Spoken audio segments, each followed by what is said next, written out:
ദൈവനാമം മഹത്വപ്പെടുമാറാകട്ടെ. അനുഗ്രഹിക്കപ്പെട്ട ഈ നല്ല സമയത്തിനായി ദൈവത്തിന് സ്തോത്രം ചെയ്യുന്നു. ഇന്ന് നിങ്ങളോടൊപ്പമായി എബനേസർ ഗോസ്പൽ മിനിസ്ട്രിയിലൂടെ ദൈവവചനം പ്രഘോഷിക്കുവാൻ ദൈവം നൽകി തന്ന വിലയേറിയ അവസരത്തെ ഓർത്ത് സ്തോത്രം ചെയ്യുന്നു. കഴിഞ്ഞ നാളുകളെല്ലാം ദൈവത്തിൻ്റെ മാറ്റമില്ലാത്ത തിരുവചനത്തിൽ നിന്നും അത്ഭുതകരമാകുന്ന ദൈവിക ആലോചന നമുക്ക് ശ്രവിക്കുവാൻ കർത്താവ് സഹായിച്ചല്ലോ. ഇന്നും നിങ്ങളോടൊപ്പം യേശുക്രിസ്തുവിനെ കുറിച്ച് ചിന്തിക്കുവാൻ എനിക്ക് അവസരം കർത്താവ് ഒരുക്കിയതോർത്ത് സ്തോത്രം ചെയ്യുന്നു. എബനേസർ ഗോസ്പൽ മിനിസ്ട്രിയുടെ ആദരണീയനായിരിക്കുന്ന ദൈവദാസൻ എബ്രാംകുട്ടിയച്ചാൻ, മറ്റ് എല്ലാ പ്രവർത്തകർക്കും യേശുക്രിസ്തുവിൻ്റെ നിസ്തുല്യ നാമത്തിലുള്ള എൻ്റെ ക്രിസ്തീയ സ്നേഹ വന്ദനം ചൊല്ലുകയാണ്. മാത്രമല്ല, ദൈവവചനം കേൾക്കുന്ന എല്ലാ ശ്രോതാക്കൾക്കും ഒരു പ്രാവശ്യം കൂടെ ക്രിസ്തുയേശുവിൻ്റെ നിസ്തുല്യ നാമത്തിലുള്ള വന്ദനം ചൊല്ലുകയാണ്. ഇന്ന് ദൈവവചനത്തിലൂടെ നിങ്ങളോട് ചിന്തിക്കുവാൻ ആഗ്രഹിക്കുന്നതായിരിക്കുന്ന വിഷയം യേശുക്രിസ്തുവിൻ്റെ ശ്രേഷ്ഠതയെക്കുറിച്ചാണ്. യേശുക്രിസ്തുവിൻ്റെ ശ്രേഷ്ഠത. അതിന് ആധാരമായി യെശയ്യാ പ്രവചനം 53-ാം അധ്യായം അതിൻ്റെ 5-ാമത്തെ വാക്യം വായിക്കുവാൻ കർത്താവിൽ താല്പര്യപ്പെടുകയാണ്. അവൻ്റെ അടിപ്പിണറുകളാൽ നമുക്ക് സൗഖ്യം വന്നിരിക്കുന്നു. അവൻ്റെ അടിപ്പിണറുകളാൽ നമുക്ക് സൗഖ്യം വന്നിരിക്കുന്നു. ദൈവനാമം മഹത്വപ്പെടുമാറാകട്ടെ. ഇവിടെ നാം വായിച്ചു കേട്ട തിരുവെഴുത്ത് കർത്താവായ യേശുക്രിസ്തുവിനെ കുറിച്ചുള്ള ഒരു സന്ദേശമാണല്ലോ. ക്രിസ്തുവിന് ഏതാണ്ട് 700 വർഷങ്ങൾക്ക് മുമ്പ് ജീവിച്ചിരുന്ന ഒരു ഭക്തനാണ് യെശയ്യാ പ്രവാചകൻ. ഈ യെശയ്യാ പ്രവാചകൻ യേശുക്രിസ്തുവിൻ്റെ ശ്രേഷ്ഠതയെക്കുറിച്ച് പറഞ്ഞിരിക്കുന്നത് യേശുക്രിസ്തു സൗഖ്യമാക്കുന്നവനാണെന്നാണ്. സ്തോത്രം. സൗഖ്യമാക്കുന്ന യേശുക്രിസ്തു. യേശുക്രിസ്തുവിൻ്റെ ക്രൂശ് മരണത്തെക്കുറിച്ചാണ് യെശയ്യാ 53-ാം അധ്യായത്തിൽ നമ്മൾ വായിക്കുന്നത്. അവിടെ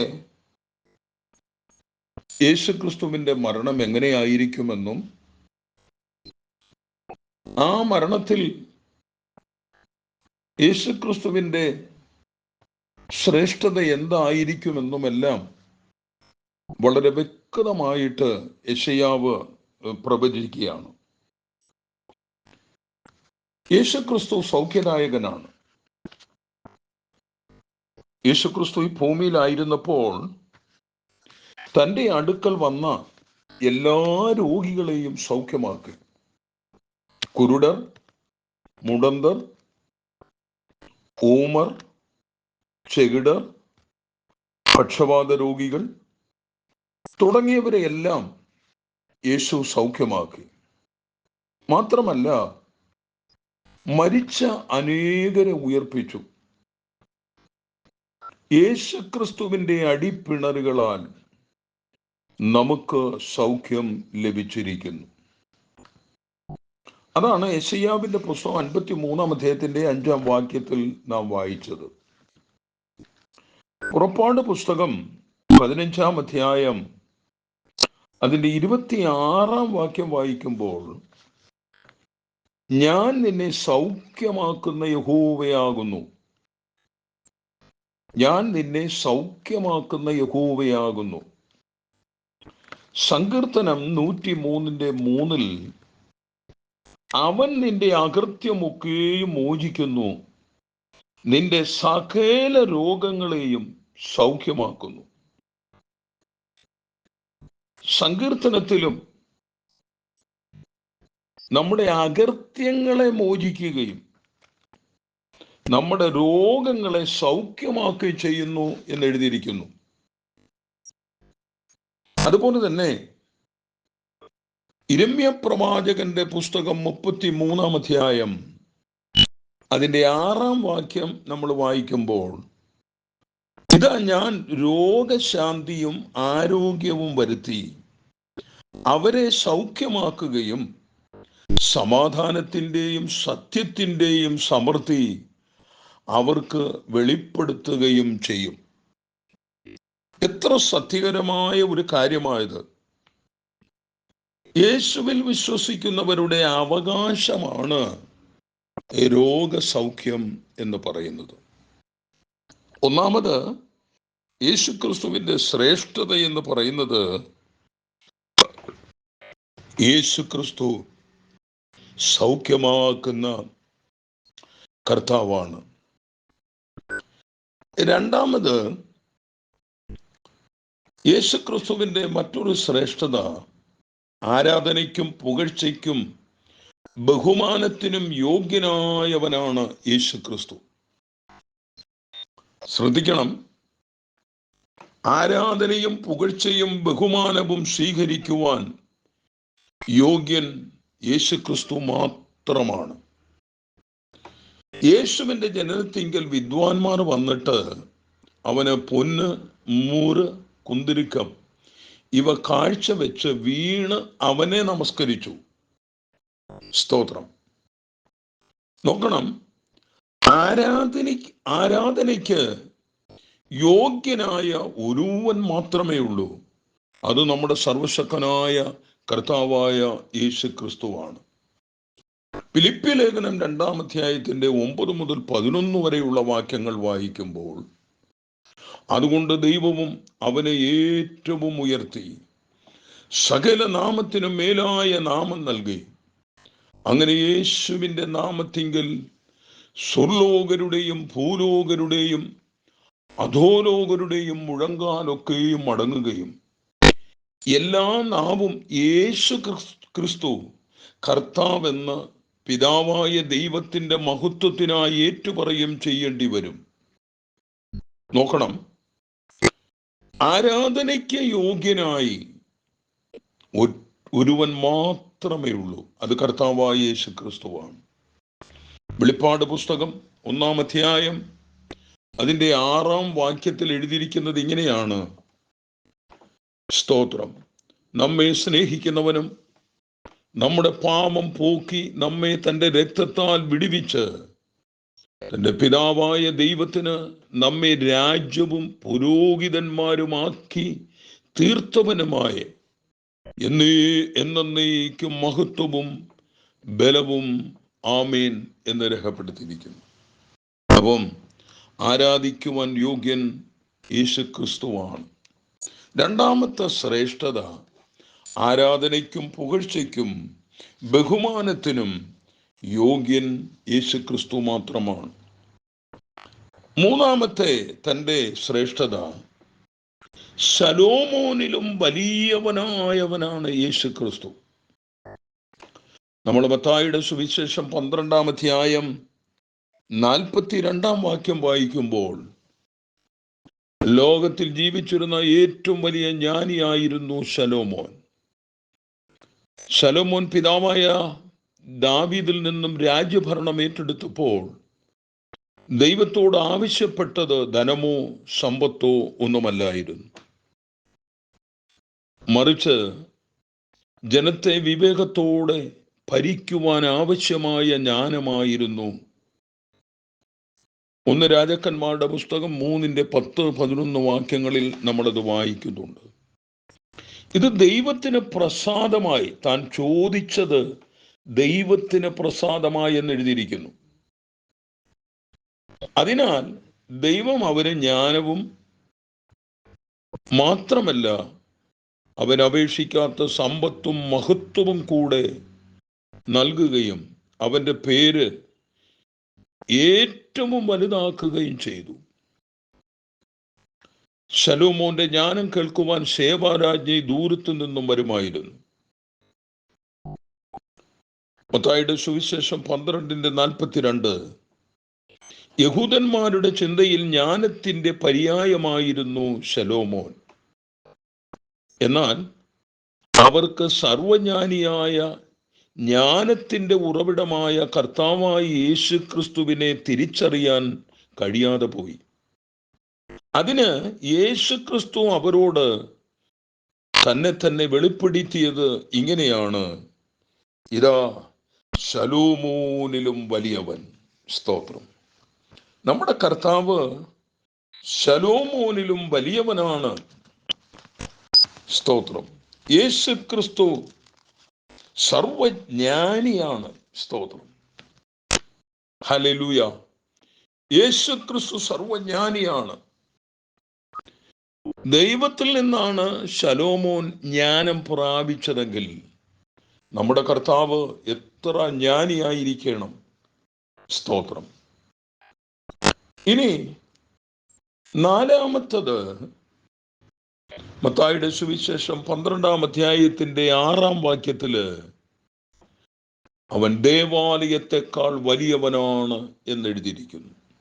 യേശു ക്രിസ്തുവിന്റെ 4-ാമത്തെ ശ്രേഷ്ഠത അവൻ ദേവാലയത്തെക്കാൾ വലിയവനാണ് എന്നുള്ളതാണ്. യേശു ക്രിസ്തു യഹൂദന്മാരോട് പറഞ്ഞു, ഞാൻ ദേവാലയത്തെക്കാൾ വലിയവനാകുന്നു. ദൈവത്തിന് പ്രതിഷ്ഠിച്ചിരുന്ന യഹൂദന്മാരുടെ ഏക ദൈവാലയത്തെക്കാൾ വലിയവൻ എന്നുള്ള പ്രഖ്യാപനത്താൽ താൻ ദൈവമെന്ന് അവകാശപ്പെടുകയാണെന്ന് വ്യക്തമാണല്ലോ. യോഹന്നാന്റെ സുവിശേഷം 2-ാം-അധ്യായത്തിന്റെ 13 മുതൽ 17 വരെയുള്ള വേദഭാഗങ്ങൾ വായിക്കുമ്പോൾ ഒരിക്കൽ യേശു ദേവാലയത്തിൽ ചെന്നപ്പോൾ കാണുന്നത് ആട്, മാട്, പ്രാവുകൾ മുതലായവ വിൽക്കുന്നവരെയും പൊൻ വാണിഭക്കാരെയുമാണ്. യേശു ക്രിസ്തു കയറ് കൊണ്ട് ഒരു ചമ്മട്ടി ഉണ്ടാക്കി അതുകൊണ്ട് അവരെയെല്ലാം അടിച്ചു പുറത്താക്കി വാണിഭശാല ആക്കപ്പെട്ട ആലയത്തെ ശുദ്ധീകരിച്ച് ദൈവാലയത്തിന്മേലുള്ള തൻ്റെ അധികാരം പ്രഖ്യാപിക്കുകയും ചെയ്തു. യേശു ക്രിസ്തു ദേവാലയത്തെക്കാൾ വലിയവനാണ്. സ്തോത്രം. 5-ാമത്തത് മത്തായിയുടെ സുവിശേഷം 12-ാം-അധ്യായത്തിന്റെ 41-ാം വാക്യം വായിക്കുമ്പോൾ യേശു ക്രിസ്തു യോനായിലും വലിയവനാണ്. സ്തോത്രം. ഒരു യഹൂദ പ്രവാചകനായിരുന്നു യോന. നമുക്കറിയാം, യോന എന്ന വാക്കിന്റെ അർത്ഥം പ്രാവെന്നാണ്. അദ്ദേഹത്തിന്റെ അപ്പന്റെ പേര് അമിത്തായി എന്നാണ്. അമിത്തായി എന്ന വാക്കിന്റെ അർത്ഥം സത്യമായ. സ്തോത്രം. അപ്പം സത്യമായ പ്രാവെന്നാണ് യോനായുടെ പേര്. പ്രാചീന സംസ്കാരത്തിന്റെ പറുദീസയായിരുന്ന നിനവയിൽ നിന്ന് അതിന്റെ പാപത്തിനെതിരെ പ്രസംഗിച്ച് ജനത്തെ ദൈവത്തിങ്കിലേക്ക് മാനസാന്തരത്തിനായി ആഹ്വാനം ചെയ്ത പ്രവാചകനായിരുന്നു യോന. യോനായുടെ പ്രസംഗം കേട്ട് 1,24,000 ചില്ലുവാനം പേർ മാനസാന്തരപ്പെട്ടു. യോന 4:11.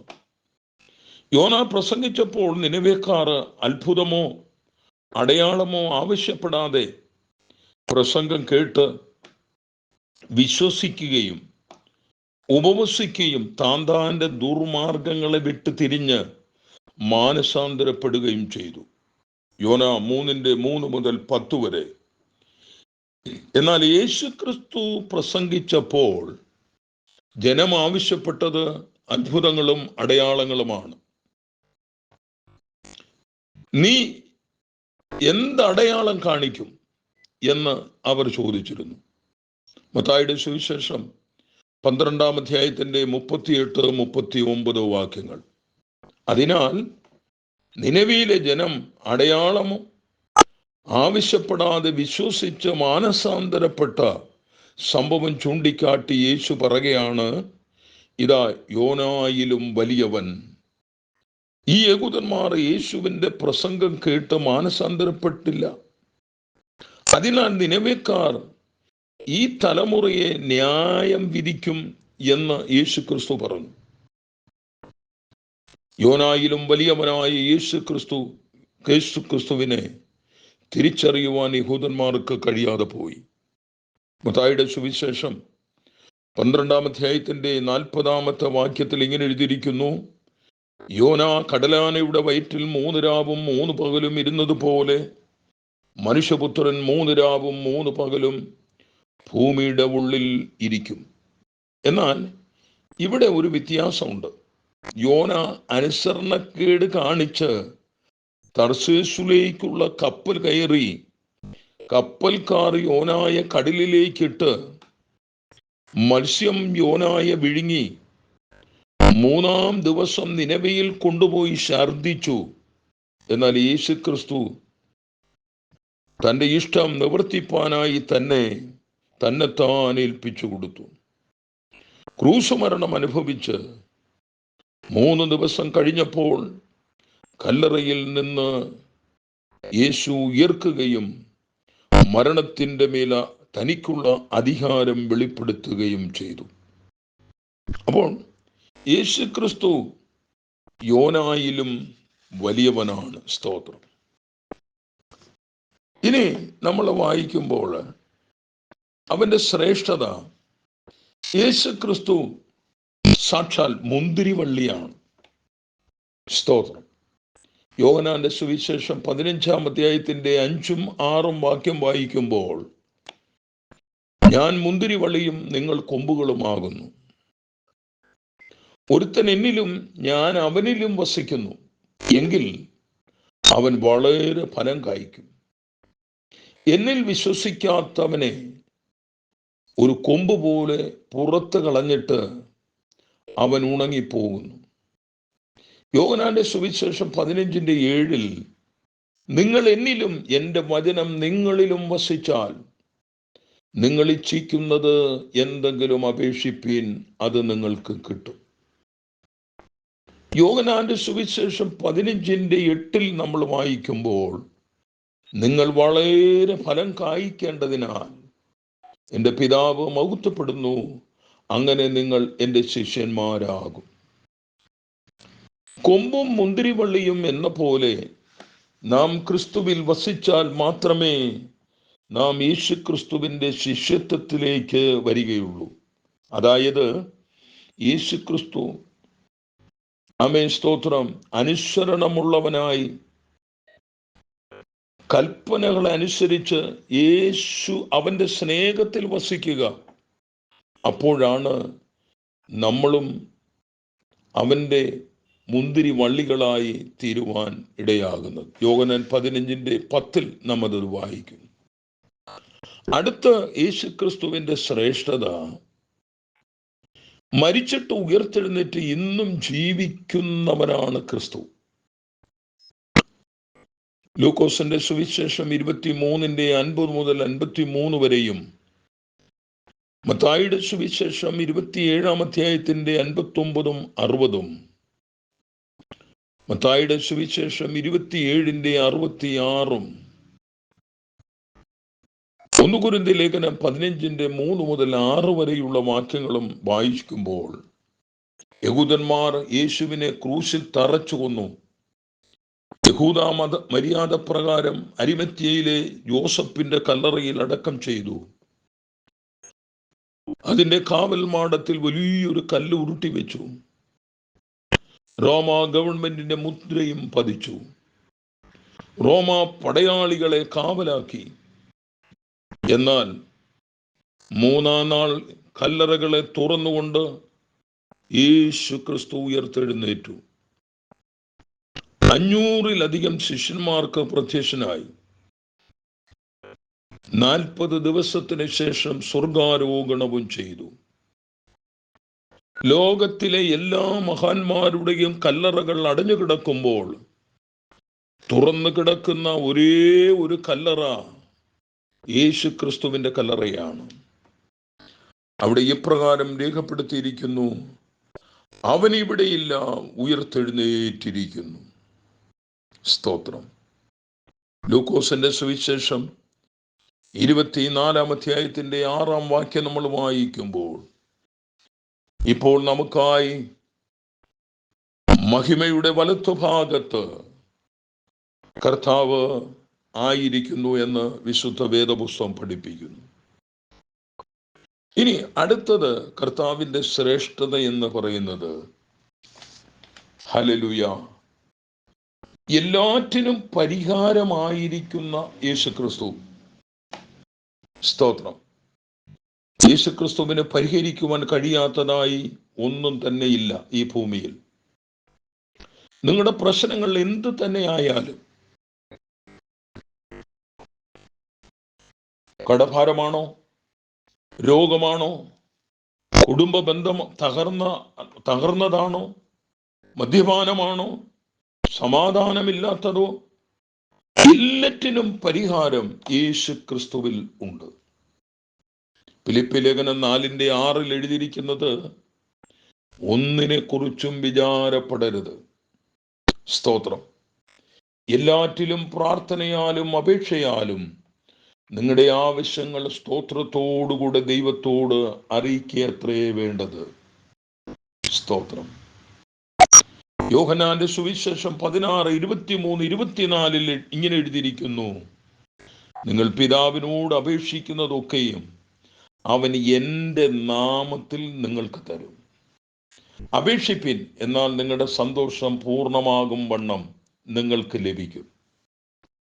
യോഹന്നാന്റെ സുവിശേഷം 14:13-14 വാക്യങ്ങളിൽ, നിങ്ങൾ എൻ്റെ നാമത്തിൽ അപേക്ഷിക്കുന്നതൊക്കെയും പിതാവ് പുത്രനിൽ മഹത്വപ്പെടേണ്ടതിന് ഞാൻ ചെയ്തു തരും. നിങ്ങൾ എൻ്റെ നാമത്തിൽ എന്നോട് അപേക്ഷിക്കുന്നതൊക്കെയും ഞാൻ ചെയ്തു തരും. കർത്താവിൻ്റെ ശ്രേഷ്ഠത എന്ന് പറയുന്നത് എല്ലാറ്റിനും പരിഹാരമായിരിക്കുന്ന യേശു ക്രിസ്തു. സ്തോത്രം. അടുത്ത യേശുവിൻ്റെ ശ്രേഷ്ഠത എന്ന് പറയുന്നത്, യേശു ക്രിസ്തു ആത്മമണവാളനാണ്. കർത്താവായ യേശു ക്രിസ്തു മണവാളനും ദൈവസഭ മണവാട്ടിയുമാകുന്നു. യോഹന്നാൻ 3:29 മണവാട്ടി ഉള്ളവൻ മണവാളനാകുന്നു, മണവാളന്റെ സ്നേഹിതനോ നിന്ന് മണവാളന്റെ സ്വരം കേട്ടിട്ട് അത്യന്തം സന്തോഷിക്കുന്നു. 2 കൊരിന്ത്യർ 11:2 ഞാൻ നിങ്ങളെ കുറിച്ച് ദൈവത്തിന്റെ എരിവോടെ എരിയുന്നു. ഞാൻ ക്രിസ്തു എന്ന ഏക പുരുഷന് നിങ്ങളെ നിർമ്മല കന്യകയായി ഏൽപ്പിപ്പാൻ വിവാഹ നിശ്ചയം ചെയ്തിരിക്കുന്നു. വെളിപ്പാട് പുസ്തകം 21:9-10 വാക്യങ്ങളിൽ, വരിക, കുഞ്ഞാടിന്റെ കാന്തയായ മണവാട്ടിയെ കാണിച്ചു തരാം എന്ന് പറഞ്ഞു. അവൻ എന്നെ ആത്മവിവശതയിൽ ഉയർന്നോരു വൻമലയിൽ കൊണ്ടുപോയി.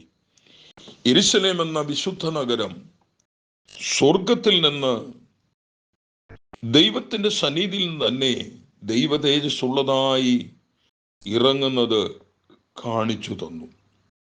ഏദൻ തോട്ടത്തിൽ ആദാമിന് ഗാഢനിദ്ര വരുത്തി നെഞ്ചു തുറന്ന് ഹവ്വായ്ക്ക് ജന്മം നൽകിയതുപോലെ, കാൽവറിയിൽ ക്രൂശ് മരണം എന്ന ഗാഢനിദ്രയിൽ വിലാപ്പുറം കുത്തി തുളർക്കപ്പെട്ട് ജന്മം നൽകിയതാണ് മണവാട്ടിയാകുന്ന ദൈവത്തിന്റെ സഭ. അപ്പം യേശു ക്രിസ്തു ആരാണ്? ആത്മമണവാളനാണ്. സ്തോത്രം. ഒരു കാര്യം കൂടെ പറയുവാൻ ഞാൻ കർത്താവിൽ താല്പര്യപ്പെടുകയാണ്. യേശു ക്രിസ്തുവിന്റെ ശ്രേഷ്ഠത എന്ന് പറയുന്നത്, ഹല്ലേലൂയ, സഭയുടെ തലയാകുന്ന ക്രിസ്തു. ഹല്ലേലൂയ. കർത്താവായ യേശു ക്രിസ്തു ദൈവസഭയുടെ ശിരസാകുന്നു. 1 കൊരിന്ത്യർ ലേഖനം 11:3 നമ്മൾ വായിക്കുമ്പോൾ, എന്നാൽ ഏത് പുരുഷന്റെയും തല ക്രിസ്തു, സ്ത്രീയുടെ തല പുരുഷൻ, ക്രിസ്തുവിൻ്റെ തല ദൈവം എന്ന് നിങ്ങൾ അറിയണം എന്ന് ഞാൻ ആഗ്രഹിക്കുന്നു. എഫേസ്യർ 3:6 അതോ ജാതികൾ സുവിശേഷത്താൽ ക്രിസ്തുവേശുവിൽ കൂട്ടവകാശികളും ഏക ശരീരസ്ഥരും വാഗ്ദത്തത്തിൽ പങ്കാളികളുമാകണം എന്നുള്ളത് തന്നെ. എഫേസ്യ ലേഖനം 5:23 ക്രിസ്തു ശരീരത്തിന്റെ രക്ഷിതാവായി സഭയ്ക്ക് തലയായിരിക്കുന്നത് പോലെ ഭർത്താവ് ഭാര്യയ്ക്ക് തലയാകുന്നു. എഫേസ്യർ 5:29, 30, 31, 32 ഈ തിരുവെഴുത്തുകൾ നമ്മൾ വായിക്കുമ്പോൾ ക്രിസ്തുവും സഭയെ ചെയ്യുന്നത് പോലെ അതിനെ പോറ്റി പുലർത്തുകയത്രേ ചെയ്യേണ്ടത്. നാം അവന്റെ ശരീരത്തിന്റെ അവയവങ്ങളല്ലോ. അത് നിമിത്തം ഒരു മനുഷ്യൻ അപ്പനെയും അമ്മയെയും വിട്ട് ഭാര്യയോട് പറ്റിച്ചേരും, ഇരുവരും ഒരു ദേഹമായി തീരും. ഈ മർമ്മം വലിയത്. ഞാൻ ക്രിസ്തുവിനെയും സഭയെയും ഉദ്ദേശിച്ചത്രേ പറയുന്നത്. സ്തോത്രം. ഹല്ലേലൂയ. യേശു ക്രിസ്തുവിന്റെ ശ്രേഷ്ഠത ആത്മമണവാളൻ ആകുന്നു യേശു ക്രിസ്തു. ആമേൻ. അവസാനമായി ഒരു കാര്യം കൂടെ പറഞ്ഞ എൻ്റെ വാക്കുകൾക്ക് ഞാൻ വിരാമമിടുവാൻ ആഗ്രഹിക്കുകയാണ്. യേശു ക്രിസ്തുവിന്റെ ശ്രേഷ്ഠത എന്താണ്? യേശു ക്രിസ്തു അത്രേ പരിശുദ്ധാത്മാവിനെ നമുക്ക് നൽകുന്നത്. യോഹന്നാന്റെ സുവിശേഷം 16-ാം 7 വായിക്കുമ്പോൾ, ഞാൻ പോകുന്നത് നിങ്ങൾക്ക് പ്രയോജനം, ഞാൻ പോകാഞ്ഞാൽ കാര്യസ്ഥൻ നിങ്ങളുടെ അടുക്കൽ വരികയില്ല, ഞാൻ പോയാൽ അവനെ നിങ്ങളുടെ അടുക്കൽ അയക്കും. ആമേൻ.